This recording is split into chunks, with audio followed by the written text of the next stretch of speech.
Bwana sifiwe ndugu zangu. Amina, amina. Sabato njema. Njema sana.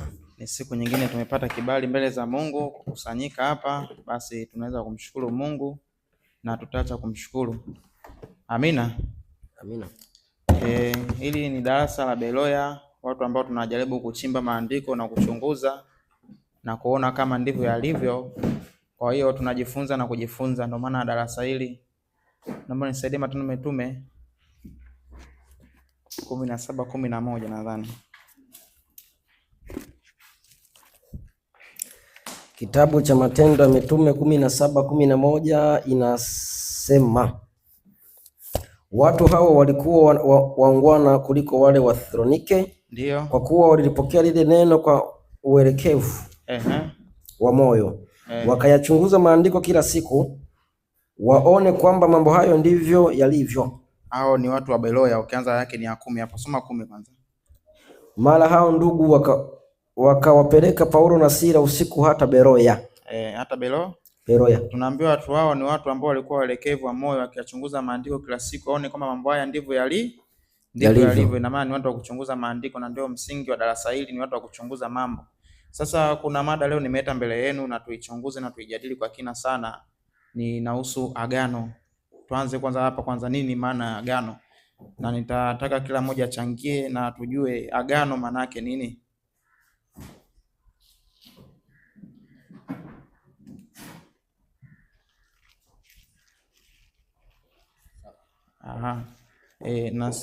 Nasikia kwa wale wote ambao wamebatizwa hivi karibuni, wageni wote watatakiwa nje pale kwa ajili ya darasa la ubatizo na kuendelea kujifunza mengine mengi.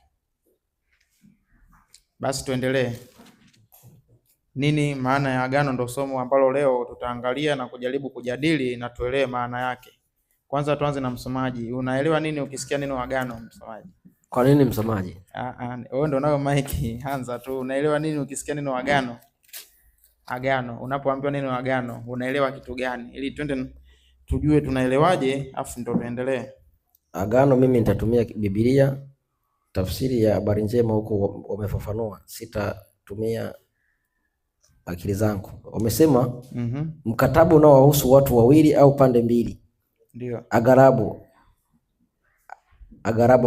Agano lilifanyika kwa maandishi au kwa maadhimisho maalum ambapo pande zote mbili zilishiriki na kubadilishana zawadi. Sasa kwa haraka agano ni makubaliano ya pande mbili, mnakubaliana juu ya jambo fulani. Okay. Mpe Gerald pale. Nini maana agano? Ukisikia agano, mtumishi, unaelewa nini? Nikisikia maana ya agano, mimi kwa uelewa wangu bila kutumia maandiko, ni makubaliano. Sio makubaliano. Agano ni kitu ulichopewa ukitunze kiwe cha kudumu kwenye maisha. Umepewa. Agano ni agano uliopewa na mtu alokupa, mmeagana pamoja. Wenda katamka yeye, ni kutamka yeye kakutamkia, hili ni agano langu na wewe milele. Yaani kama kwenye umizimu, mzimu wetu nyumbu wa milele. Kwa agano ni kupewa na mwenye nguvu kuliko wewe, ndo agano. Okay. Karibu mtumishi hapo. Bwana Yesu asifiwe. Amina. Kwangu mimi, si ndio, agano ni mapatano au ahadi. Mapatano au ahadi. Kwa kwenye mapatano hapo kunaweza kawa pia na ahadi. Mungu kwa mfano kama Abrahamu, Mungu alimwahidi Abrahamu, au agano la kwanza kule la Adamu ambapo Mungu anamwambia nyoka, anaongea na mwanamke pale, kwa mzao wako atakuja kumgonga nani? Huyu nyoka kichwani. Kwa Mungu alikuwa anafanya mapatano kati yake na wanadamu, afu akatoa na ahadi ndani yake. Kwa agano inaweza ikawa ni mapatano au ahadi. Asante sana mtumishi. Kati ya mapatano au ahadi. Lendeloni Sidiabato, nasemaje ndugu yangu? Au bado? Mimi naona jibu lilotolewa liko sawa sawa. Amina. Basi nadhani wako sahihi tu. Sasa mimi nitasoma hii kamusi ya Biblia hapa itufafanulie maana ya agano. Nasema hivi: agano lilikuwa ni mapatano baina ya vikundi viwili au watu wawili yaliyothibitisha masharti na kuahidi faida, ikitegemea kama mtu ametimiza au kuvunja maagano yake. Maagano yalitiwa muhuri wa aina fulani wa ushuhuda. Yaani ndani ya ile agano kuna aina fulani ya ushuhuda, yani kitu kinakuwepo baina ya ile agano kinakuwa kama shahidi, ndio maana agano. Na mimi nikiangalia kwa mimi tu binafsi nikifafanua maana ya agano, ni jambo ambalo limebezi sana katika upande wa kiroho zaidi. Maana ya agano ni jambo ambalo linabezi sana kwenye aina fulani ya kiroho, na agano ni makubaliano ya juu zaidi, ndio maana ya agano. Kwa mfano mkataba una process ya kuvunja. Bwana, mkataba huu unaweza kaishia sehemu fulani, mkataba huu unaweza kaenda sehemu fulani, lakini agano mara nyingi huwa ni mara nyingi la kiroho na huwa la kudumu mara nyingi sana. Ila kuvunja kwake inawezekana, lakini asilimia kubwa ya agano kuvunjika linakuwa katika tendo la ubatili, yani mtu tukaamua kulivunja ile agano, linakuwa hivyo. Na agano mara nyingi huwa lendi likaisha sehemu fulani, ila linakuwa lina ahadi fulani, kama alivyosema mtumishi hapo. Agano huwa lina ahadi, si unaona? Ndio hiyo maana ambayo mimi naweza kufafanua kuhusu agano. Na vile vile ukiangalia nasema hapa, agano ni makubaliano ya kudumu kati ya pande mbili yanayoweka ahadi, masharti na wajibu wa kila upande. Yani kila upande inamaanisha kuna wajibu wake wa kulifanya ili kulitunza hilo agano. Katika Biblia agano uhusiano ambao Mungu mwenyewe huanzisha na wanadamu. Mungu mwenyewe huanzisha na wanadamu. Kwa kuna uhusiano ambao katika Biblia unaitwa agano ambao Mungu alianzisha na wanadamu. Sasa kile ambacho mimi nikiangalia katika Biblia, kuna maagano yalishafanyika ni zaidi ya matatu. Maagano zaidi ya matatu, kama sio matatu manne. Agano la kwanza lipo katika Mwanzo 9:8-17. Msomaje? Mwanzo 9 anzia yake ya 8 mpaka 17. Hili ndio agano la kwanza zaidi ambalo Mungu aliagana na watu wake. Kitabu cha Mwanzo 9:8. Na hili agano lipo hai mpaka leo na halijawahi kuisha. Ni moja kati ya hili agano, yani liko hai mpaka leo na halijawahi kuisha, na Mungu bado anaendelea kulitimiza. Tutaangalia, soma hapo. Mungu akamwambia Nuhu na wanawe pamoja naye akisema, mimi tazama, nalithibitisha agano langu nanyi, tena na uzao wenu baada yenu, ndio tena na kila kiumbe hai kilicho pamoja nanyi kabisa, ndege na mnyama wa kufugwa, na kila mnyama wa mwitu katika nchi pamoja nanyi, ndio wote wanaotoka katika safina, hata kilicho hai katika nchi. Ndio. Na agano langu nitalithibitisha nanyi, wala kile chenye mwili hakitafutwa tena kwa maji ya gharika. Kumbe agano,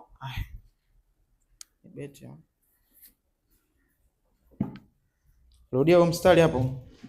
Na agano langu nitalithibitisha nanyi, na agano langu nitalithibitisha nanyi, wala kile chenye mwili hakitafutwa tena kwa maji ya gharika. Kwa hiyo kila chenye mwili hakitafutwa kwa maji ya gharika, yani gharika maana yake, endelea. Wala hakutakuwa tena gharika baada ya hayo kuiharibu nchi. Mungu akasema, hii ndiyo ishara ya agano nifanyalo kati yangu na ninyi. Sasa Mungu aliongea yale maneno, alikuwa tayari amemaanisha kuna agano. Sasa agano halikamiliki pasipo nini? Ishara. Sasa ni ishara gani? Endelea. Na kila kiumbe hai kilicho pamoja nanyi kwa vizazi vyenu vyote hata milele. Mimi nauweka upinde wangu winguni. Mimi nauweka nini? Upinde wangu winguni.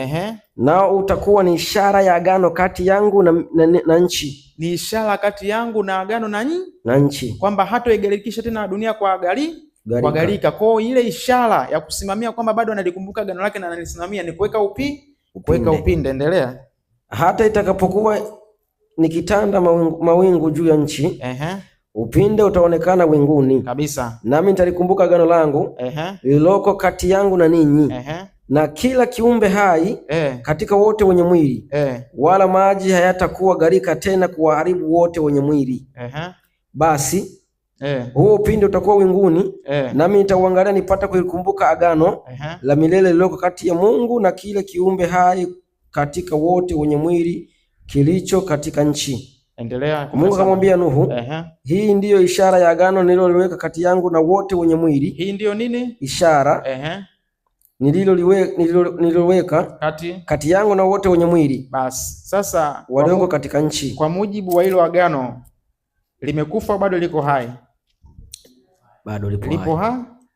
Hilo ndo agano, naweza nikasema agano refu zaidi katika maagano yetu yashakotokea duniani, kwa sababu mpaka leo bado liko hai. Na upinde wa mvua tunauona, mpinde wa mvua tunauona, bado Mungu anaikumbuka ile ahadi yako ya agano. Kwa ile imesimama kama ishara, kwa agano liko, ila kuna ile ishara kuthibitisha kwamba agano bado liko. Hilo ni agano la kwanza, na la kwanza kabisa kwa Mungu kwa agano na watu wake. Sasa agano la pili ni gani?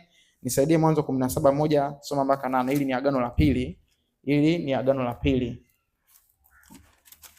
Mwanzo 17:1 mpaka 8. Hili ni agano la pili. Na ile agano tumeona alivunjiki na alitovunjika na liko na linaendelea kuweko mpaka leo. Soma hapo. Abrahamu alipokuwa mtu wa miaka 99, Bwana akamtokea Abrahamu akamwambia, mimi ni Mungu Mwenyezi. Ndio. Uende mbele yangu kama mkamilifu kabisa, nami nitafanya agano langu kati ya mimi na wewe, nami nitakuzidisha sana sana. Ndio.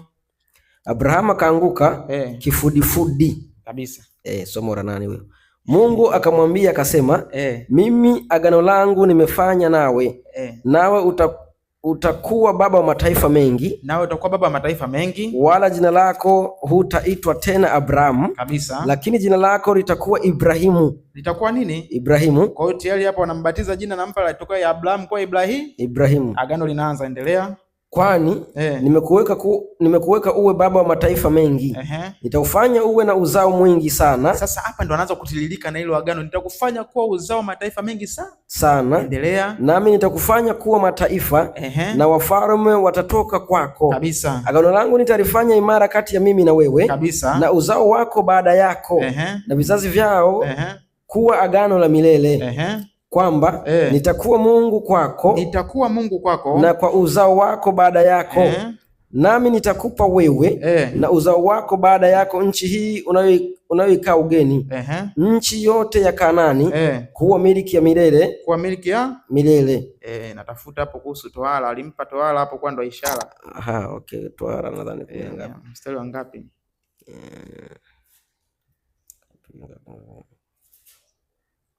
Maana kila agano lilikuwa na ishara yake. Ngoja nitafute hapa 13. Msoma 13. Maana hilo ndo agano kwamba atamfanya kuwa taifa kubwa na uzao wake na ahadi nyingi, mpaka akambadilisha na jina, lakini kuna ishara aliyoiweka kuwa nini? Ndio ishara hiyo agano. Ina maana kila agano linakuwa na ishara, yani linakuwa na shahidi pembeni. Ina maana yule shahidi siku asipokuwepo au asipokuwa hapo au akapuuzwa, yani maana yake agano limevunjwa. Msoma hiyo 13. Tuendelee 9 tu hii. Basi endelea. Mungu akamwambia Ibrahimu, na ulishike agano langu. Sasa hapo tayari shampa agano, ukisoma kwanza mstari wa 5 kuendelea. Sasa na ulishike agano langu wewe na uzao wako kwa vizazi vyao baada yako. Hili ndilo agano langu utakalolishika kati ya mimi na wewe na uzao wako baada yako. Kila mwanamume wa kwenu atatahiriwa. Atafanyaje? Atatahiriwa. Ina maana kuna ishara inayokuja hapo kwamba kila mwanaume wa kwenu atatahiriwa. Kuonyesha hili ndio agano kwamba atamfanya kuwa taifa kubwa. Endelea. Mtatahiriwa nyama ya magovi yenu, na jambo hilo litakuwa ishara ya agano kati ya mimi na ninyi. Rudia tena hapo. Na jambo hilo litakuwa ishara ya agano kati ya mimi na ninyi. Sasa hilo ni agano la pili. La kwanza tumeona ishara yake lilikuwa ni upinde wa mvua na liko mpaka leo. Lakini la pili ishara yake ni wana wao kutahiriwa na vizazi viwe vingi na kufanya kuwa taifa kubwa kwake, kutoka ufalme na kuendelea. Kwa hiyo ishara ilikuwa ni tohara. Sasa msomaji, naanza kwako hapo. Hilo agano mpaka leo liko au haliko? Agano la tohara lipo. Kivipi? Hii hamna beti hapa.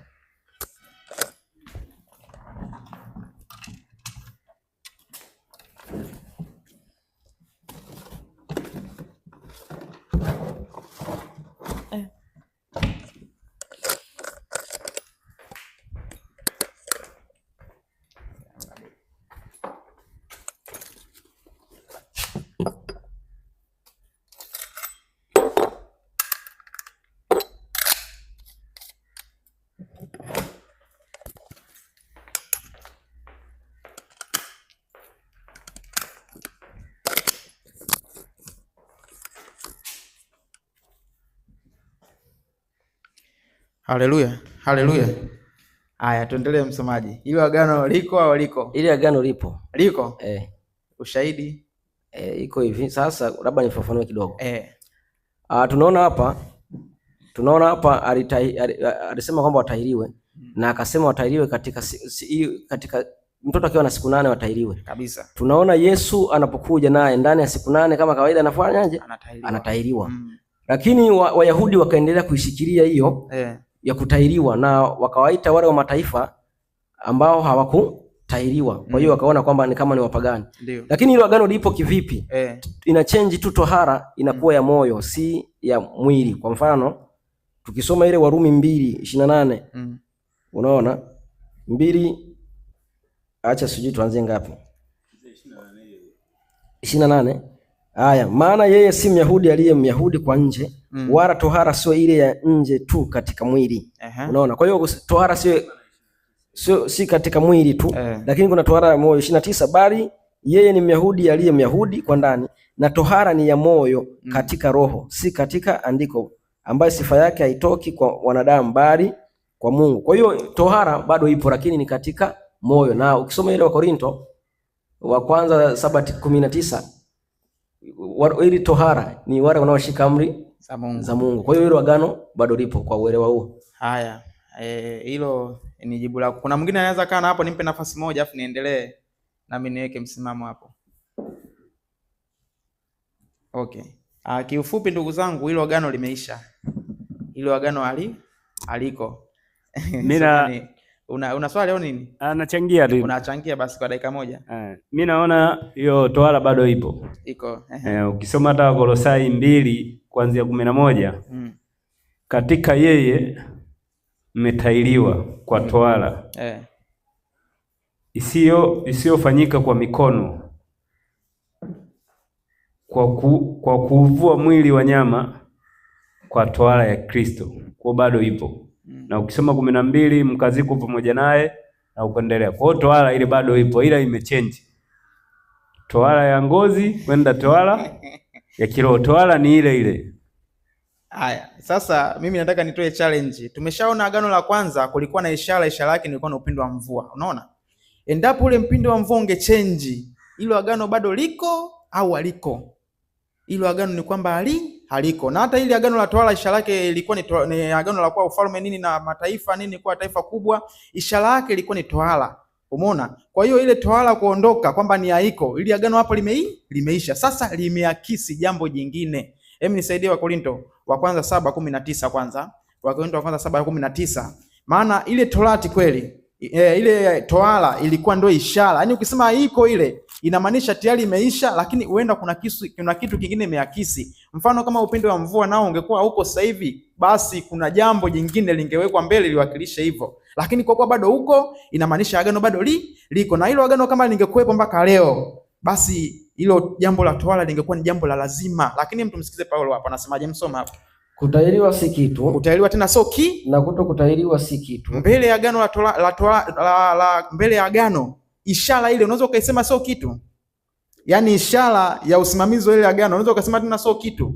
Endelea mbele, maliza. Bali kuzihifadhi amri za Mungu. Bali kuzihifadhi nini? Amri za Mungu. Kwa hiyo inamaanisha kuna jambo jingine ambalo liko mbele ile tohara ilichokuwa na kiakisi kwamba tohara ambayo tunaifanya sasa hivi ni ya moyo kama nilivyosema iko sahihi, lakini ni jambo ambalo liko mbele ni jingine.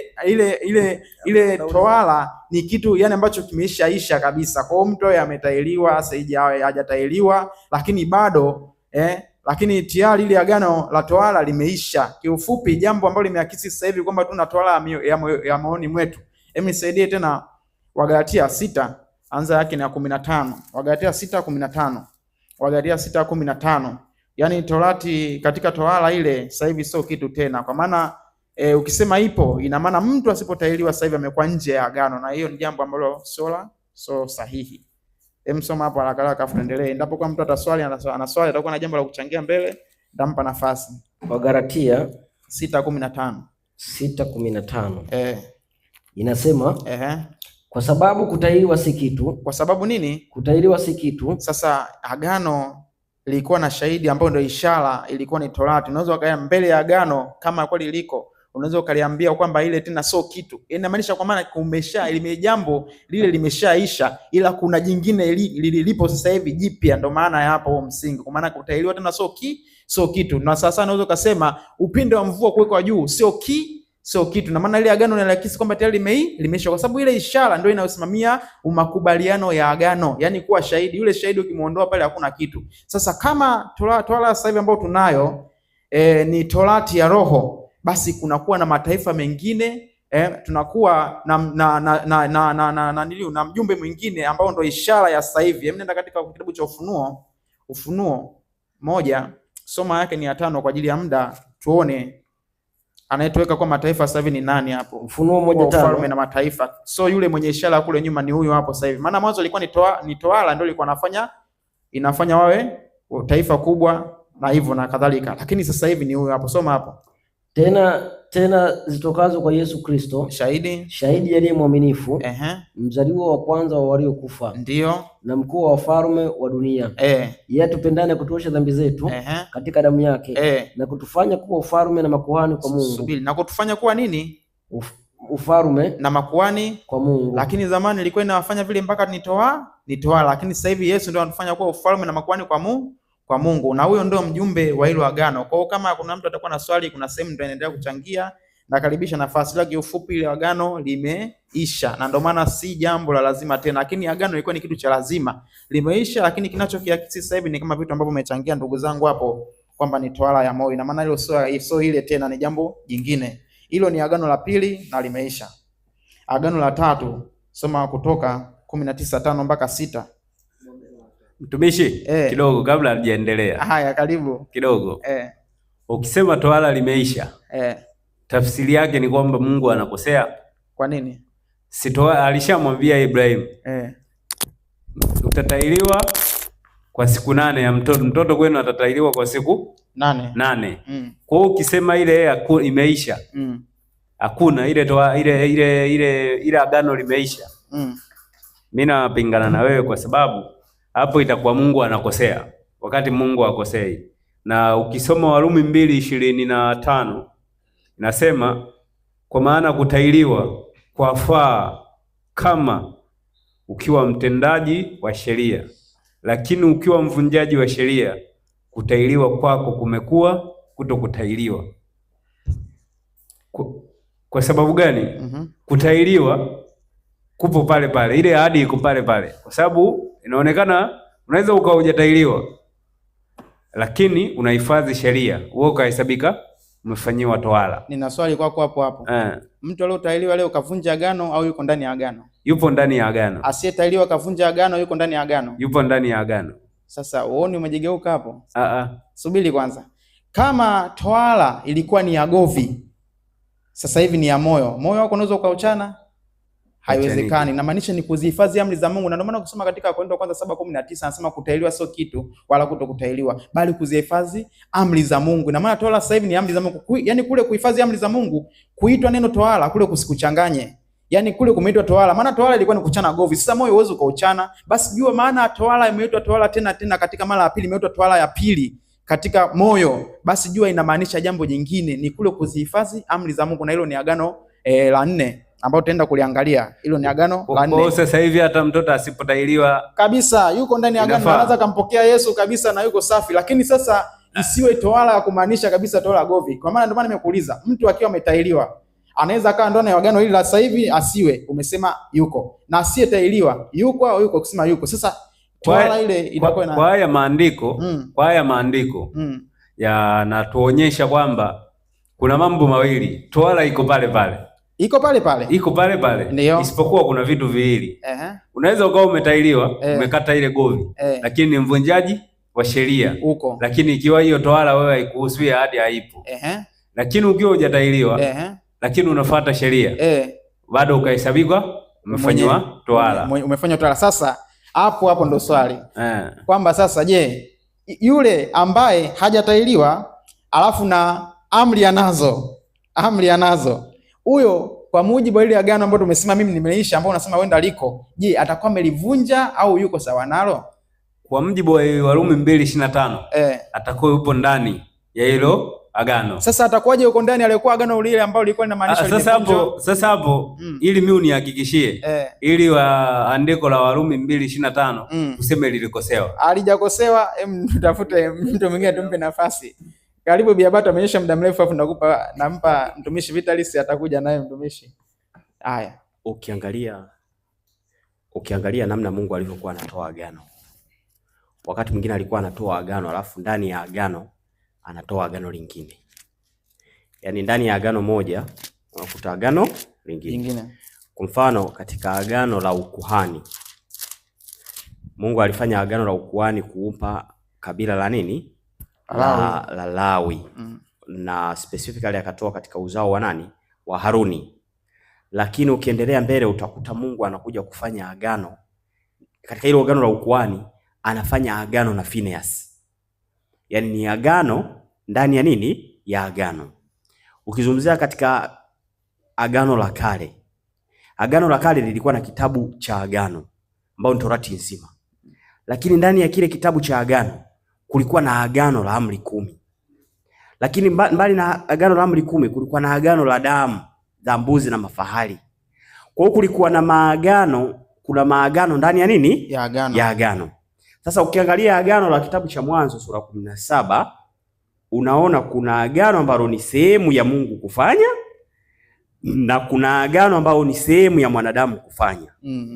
Ukisoma anasema mstari wa 7 anasema agano langu nitalifanya imara kati ya mimi na wewe na uzao wako baada yako na vizazi vyao kuwa agano la milele, kwamba nitakuwa Mungu kwao na kwa uzao wako baada yao. Nami nitakupa wewe uzao wako baada yako nchi hii utakayoikaa ugeni, nchi yote ya Kanaani kuwamilikia milele, nami nitakuwa Mungu wao. Hiyo ni agano kwa upande wa Mungu, ambaye anasema yani yeye mwenyewe amefanya agano na yeye ndio inaitwa ahadi ya Mungu. Tupo pamoja darasa jamani? Huko nyuma naona tuna darasa moja ili endelea mtumishi. Unaona kuna agano ambalo Mungu mwenyewe anajikomiti kulifanya. Hiyo ndio inaitwa ahadi, kwamba Ibrahimu alihesabiwa haki kwa kuiamini ile ahadi ya nani? Ya Mungu. Wale wazao wa Ibrahimu ndio wazao wa ahadi. Hiyo ukisoma kwenye Wagalatia pale 3:7 wazao wa ahadi. Hiyo agano la Mungu hilo la Ibrahimu bado linasimama vile vile kabisa, halijatoka. Lakini kuna agano ambalo lilikuwa kwa sehemu ya Ibrahimu kufanya, na hii anasema ukienda mstari wa 9, Mungu anasema, Mungu akamwambia Ibrahimu, nawe ulishike agano langu. Kwamba mimi Mungu nafanya agano, nafanya sehemu yangu, lakini na wewe ushike agano langu. Wewe na uzao wako katika vizazi vyao baada yako. Hili ndilo agano langu utakalolishika.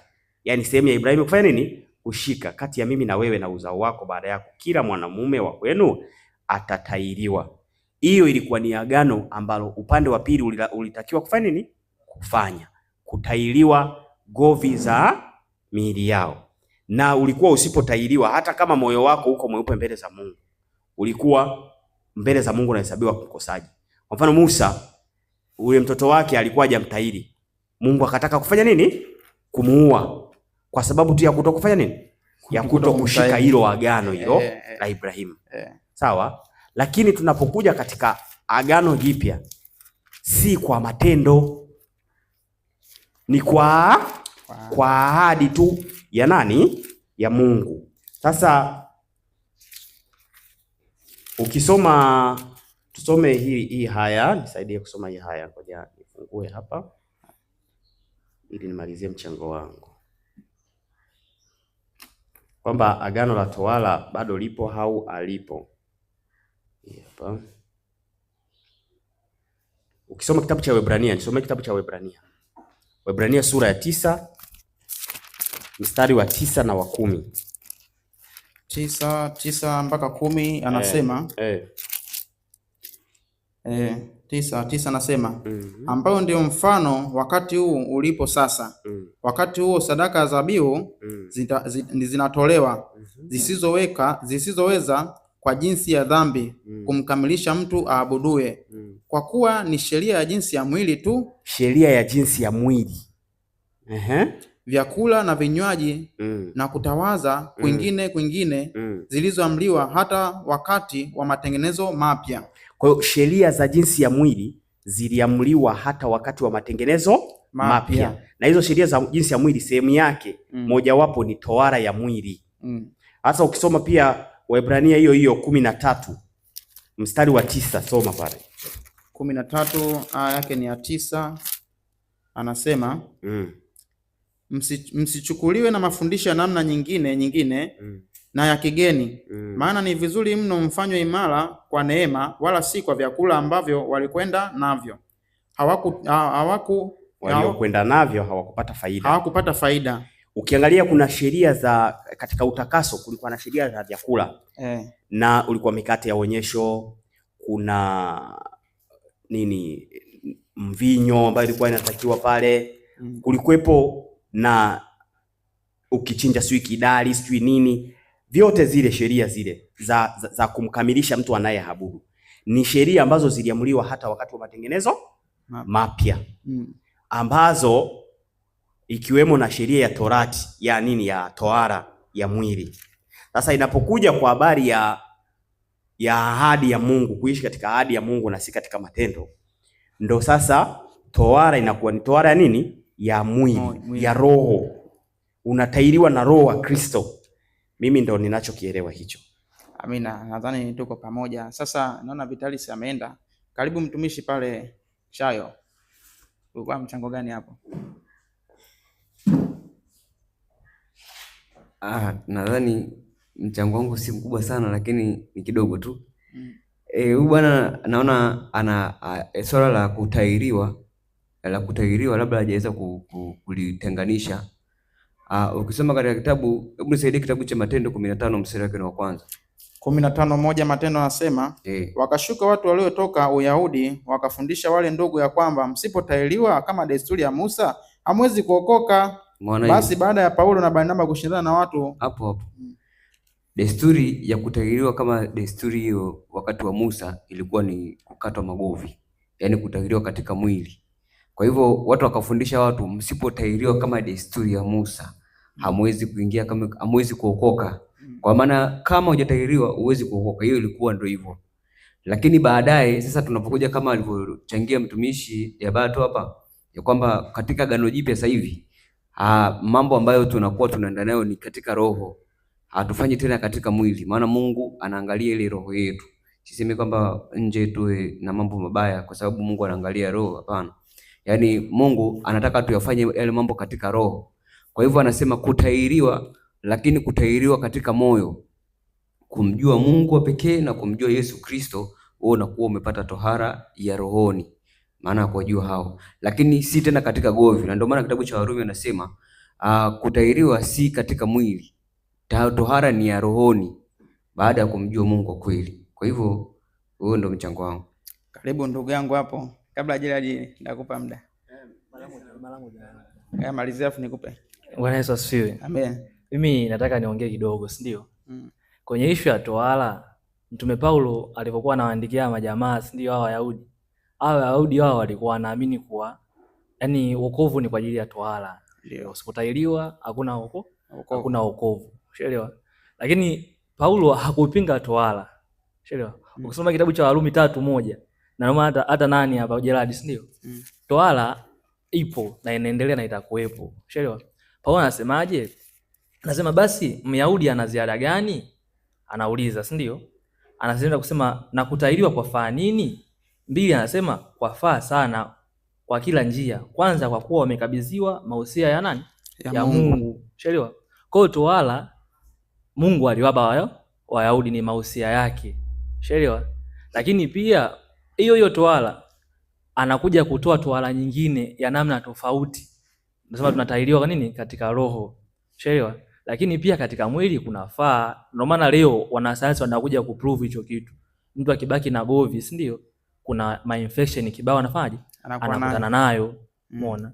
Kwa hiyo tohara ya mwili pia inafaa, lakini sio ndio kigezo cha kupata nini? Wokovu.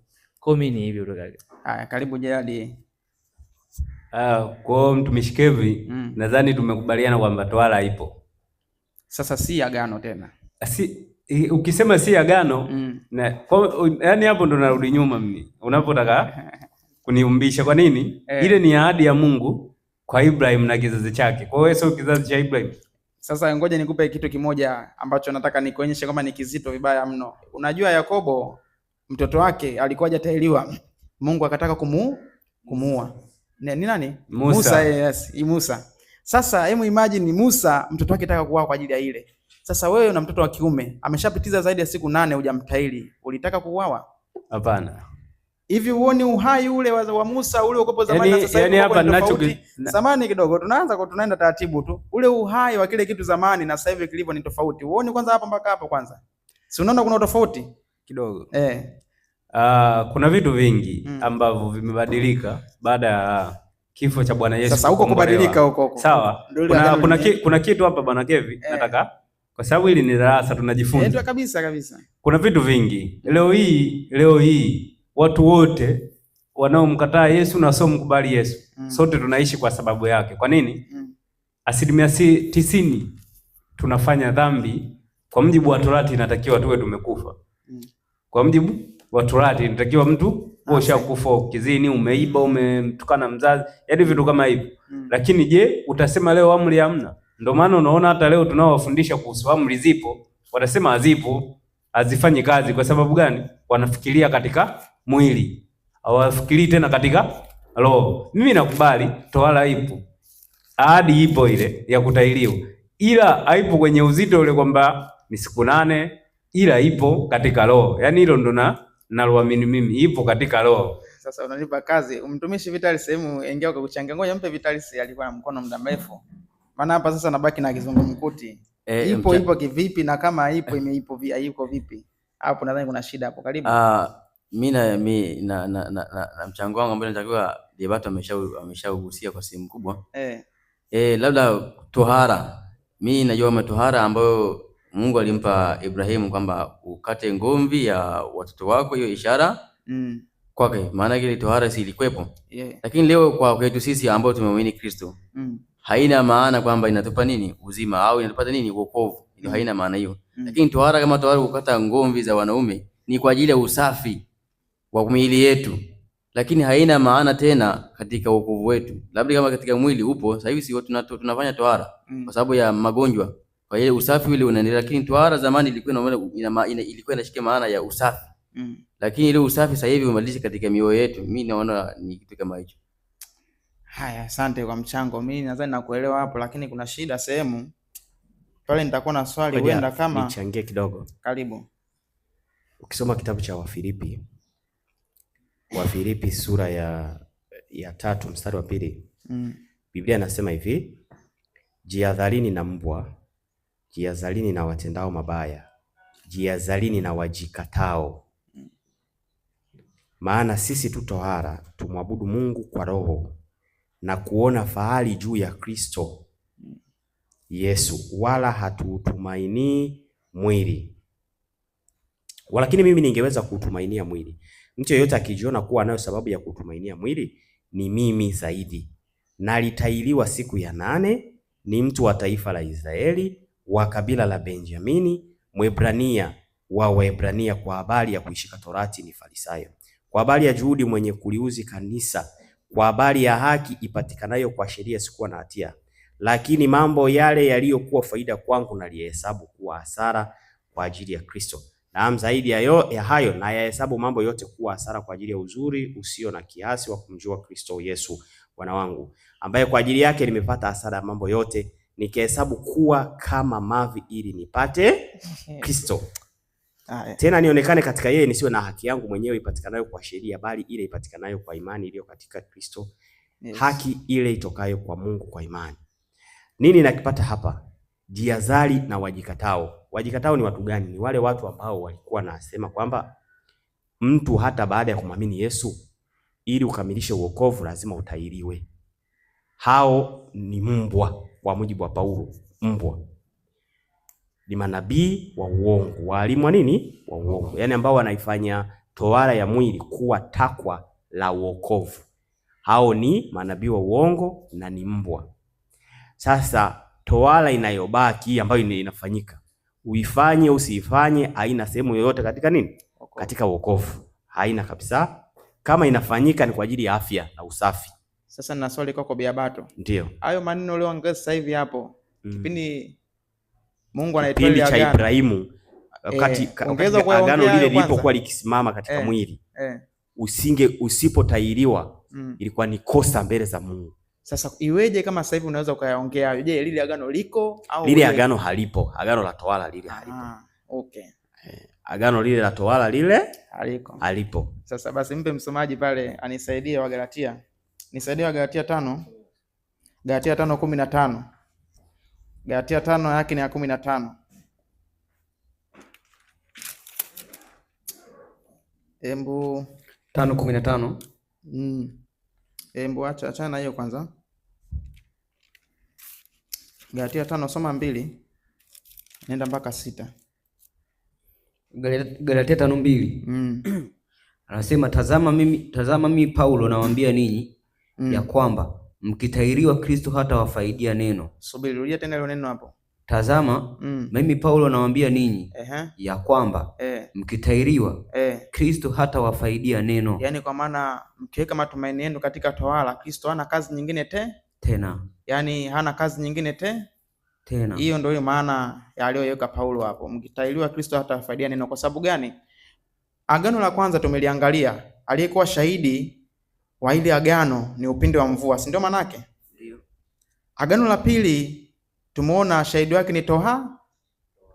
Agano la tatu na tujaenda hapo, maana tujafika kwa sababu kuna mjadala hapo. Tutakuja kuangalia pia naye ni kitu gani kilichokuwa shahidi na sio kingine zaidi ni Torati, si ndio maana yake?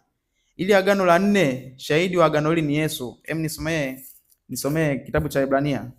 Cha Ibrania 15. Kabla hujaanza hiyo, nenda anza Malaki 3:1.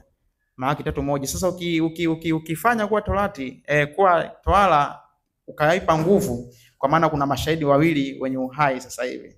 Hilo ni jambo linakuwa sio maana yake. Na ukisema liko sawa, tunaweza likubali, ni jambo jema, si ndio maana yake? Lakini halina ulazima kama bado liko. Sasa na ndio maana point yangu ilikuwa kwamba ile agano bado haliko. Na ndio maana swali nikauliza, je, ile agano bado liko? Na ndio tukapishana mawazo hapo, lakini kimsingi haliko. Ila kwa sababu Mungu ana sheria zake, na sheria zake sio mbaya. Hata alizokuwa amewapa zamani hazikuwa mbaya. Ila lengo lilikuwa ni kufundisha watu na wewe na moyo mzuri. Unaona? Soma kwanza hapo msomaji.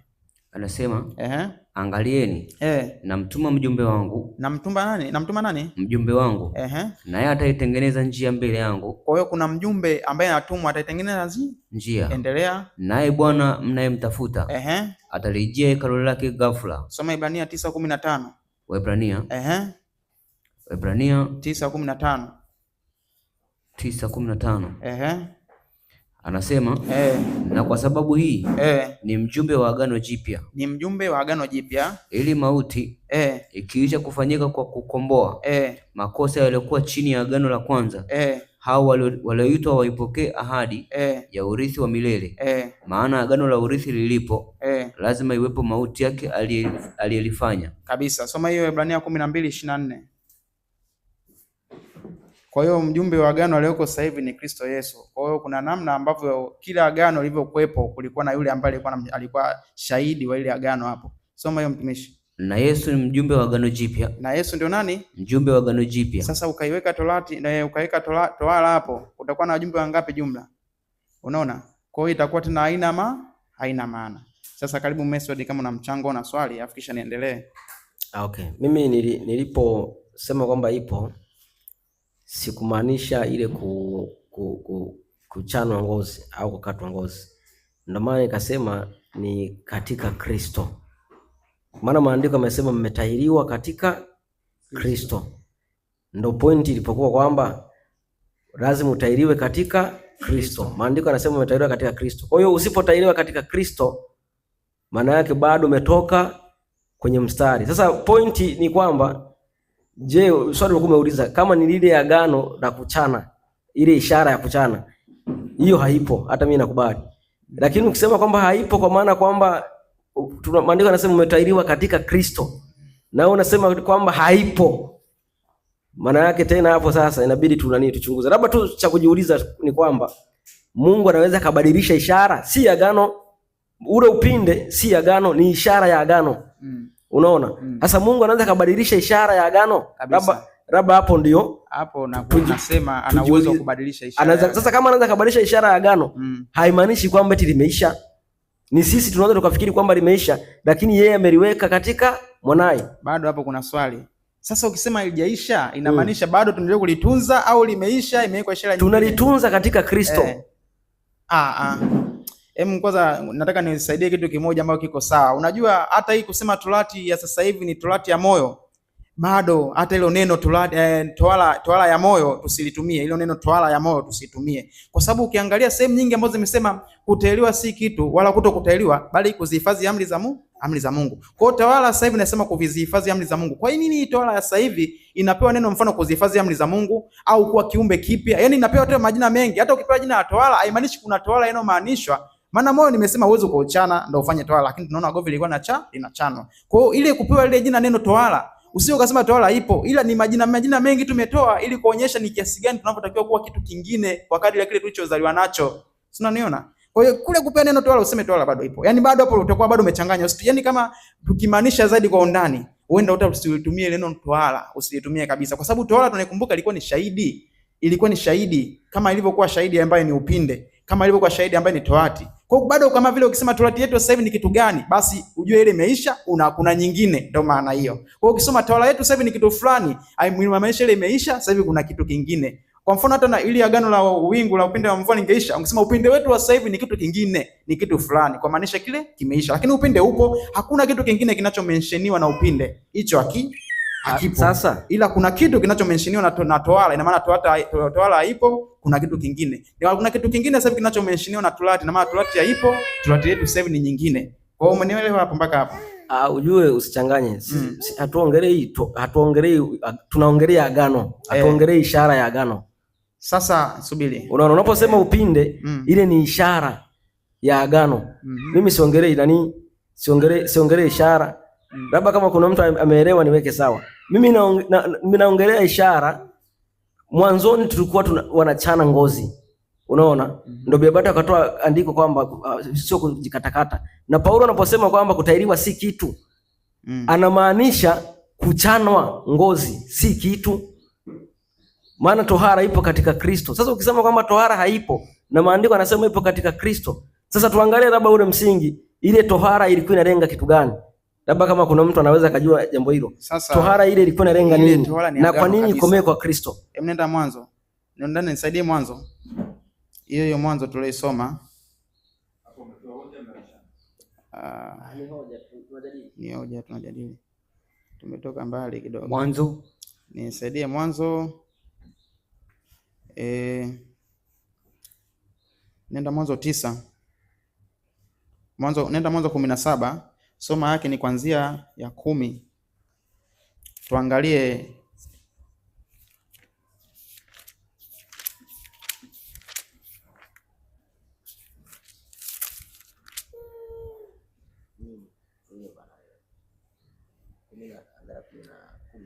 soma 10, anza soma 10. Anasema hili ndilo agano langu utakalolishika. Sasa ameshapewa ahadi huko nitakufanya kwa taifa kubwa na nini na vitu vingi. Sasa akamwambia hili ndilo agano langu utakalolishika, endelea. Kati ya mimi na wewe na uzao wako baada yako. Kila mwanamume wa kwenu. Rudia tena. Kila mwanamume wa kwenu. Hilo ni jambo la hiari au jambo la lazima? Kila mwanamume wa kwenu. Ina maana ni jambo la lazima. Sasa jambo sasa hivi kama likiwa la sio lazima, liko au aliko? Kwako msomaji hapo. Ikiwa sio lazima sasa hivi, je, liko bado au aliko?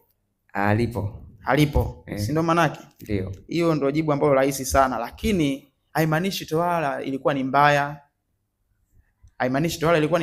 Na ndio maana inaendelea kuwepo. Lakini kama ingekuwa ni mbaya, inaita uadui kati ya sisi na watu, yani tukitahiriwa kuna watu huko wanauzika au nakwazika, lingekuwa ni jambo ambalo lingekatazwa, lakini halina ubaya na ndio maana limekuwepo. Ila haimaanishi kule kuwepo lazima hilo jambo haliko hivyo. Sio, unanipata hapo? Unaona? Hiyo iko hivyo. Sasa kama mtu atakuwa na swali mbele, naendelea kumkaribisha. Beo, karibu Beo, ulikuwa na mchango. Karibu mtumishi Beo. Nibakiza dakika ngapi mwenyekiti? Mimi mchango wangu ni mdogo sana. Nilikuwa tu na kazia kidogo hapo kwamba hii agano, kuna agano alafu kuna ishara ya agano, si ndio? Kama ulivyokuwa umesema hapo. Lakini tohara ile ya kukatwa ngozi ilikuwa ni agano, si ndio? Kabisa. Ambayo Mungu aliweka kati yake na nani? Na Ibrahim na uzao wake. Ibrahim na uzao wake, si ndio? Lakini sasa lile agano sio kwamba lime expire au kwamba halipo au Mungu amelisahau, ni kwamba limebadilishwa. Umeelewa? Okay. Ilikuwa ni katika mwili, sasa hivi ni katika roho. Kwa hiyo tohara ipo lakini ni katika roho.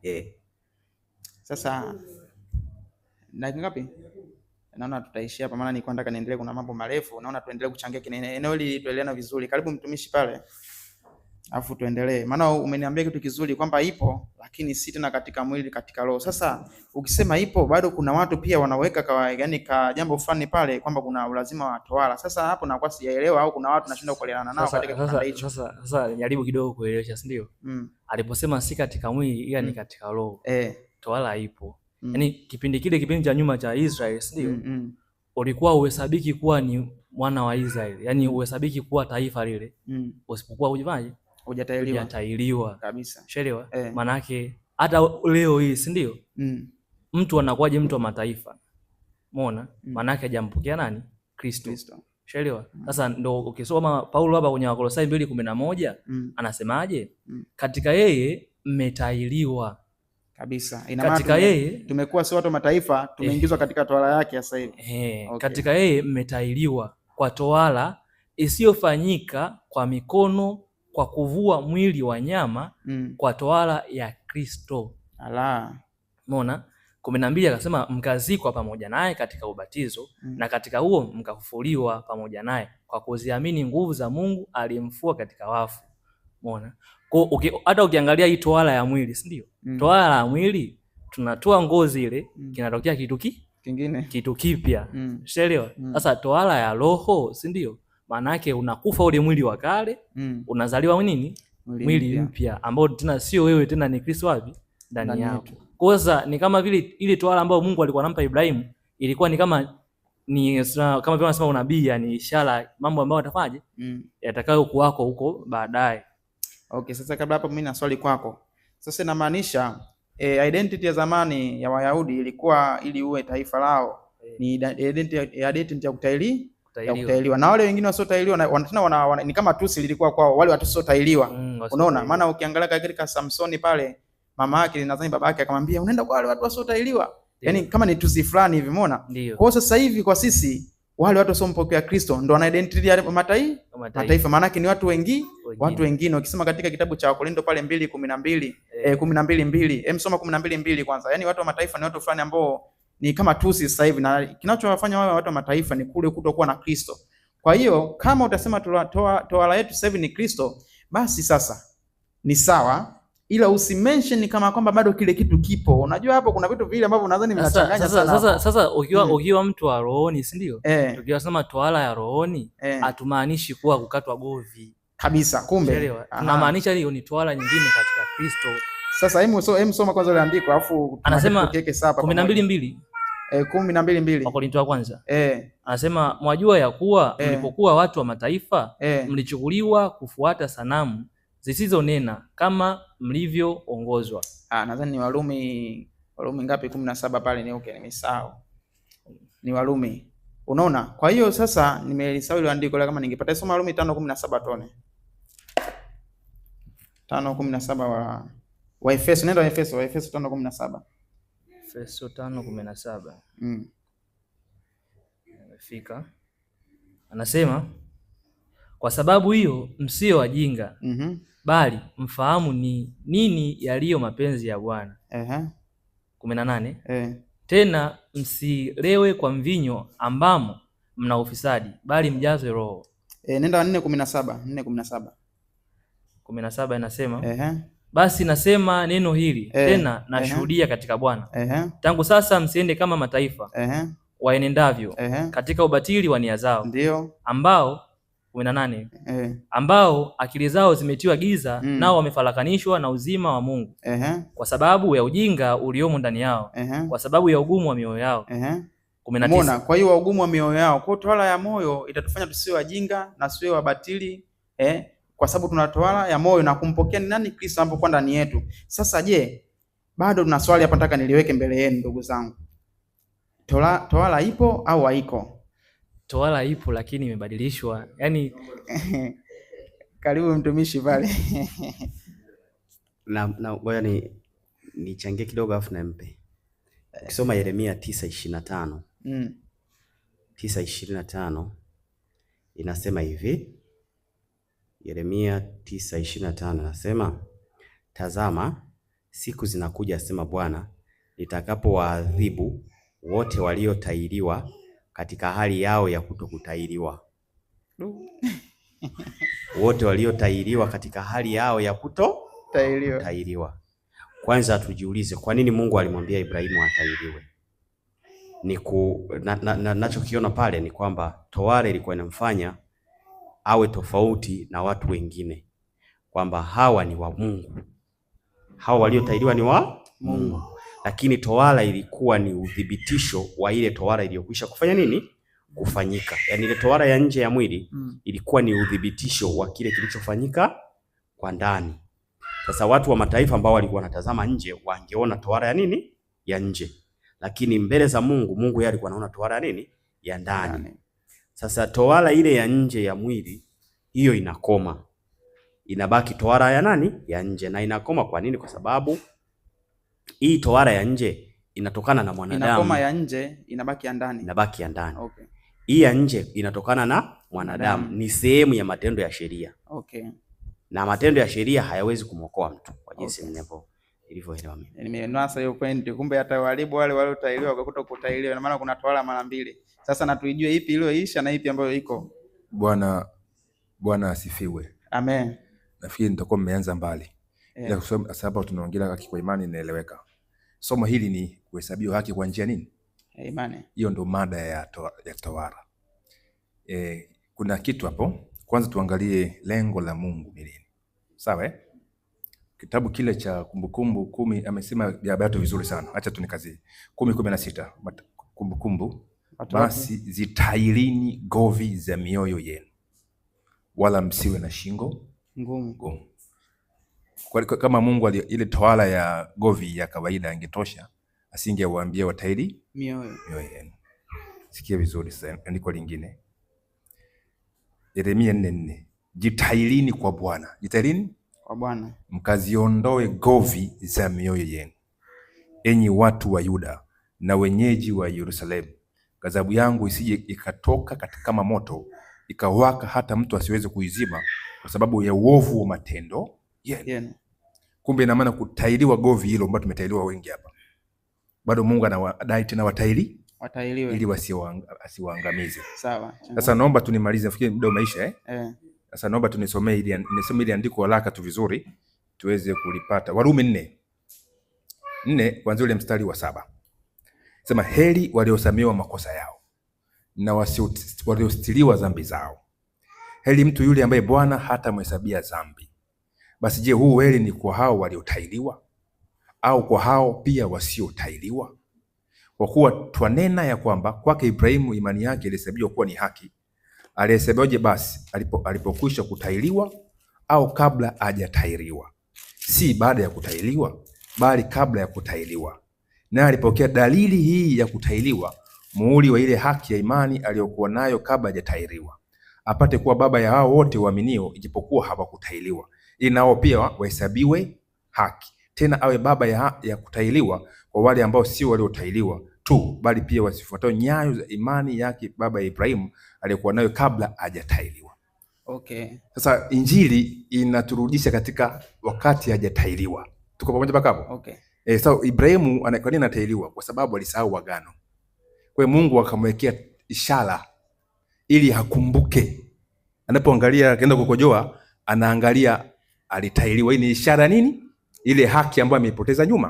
Kwa hiyo kama leo Ibrahimu angetembea vizuri, tusingetahiriwa. Sasa injili inatuleta katika haki ya Ibrahimu ile alipoamini Mungu wakahesabiwa kuwa nini? Haki. Sasa leo ili tawala ambayo inazungumzwa katika Injili ni wewe kumpokea Yesu na badiliko la nini? La moyo. Ingawa pia ubatizo umewekwa maishara ya nje utimiza ile haki ambayo tunaiona katika msingi. Kwa dakika moja samani, hebu niambie sasa, ili katika ile tawala ambayo imeahidiana na Ibrahim pale, ile imeisha au bado iko? Sasa hapo kwanza nataka nijue hii tawala kukata govi. Hiyo haihusiki katika Injili tena. Haihusiki. Sasa haki kabla ya kutahiriwa. Ikisema hii nyingine iko ya sasa hivi, sasa ni imeanza mpya au bado ipo au ilikuwa inaakisi? Sasa ili kwanza zumuni lile kutahiriwa nini? Ilikuwa ni kuhesabiwa kwa njia nini? Imani. Kuhesabiwa kwa njia ya imani maana ni kusamehewa nini? Dhambi. Sasa hao Wayahudi wakachukua tu manually. Sasa Mungu anaanza kuwadai kwamba tahirini govi za mioyo yenu. Asante.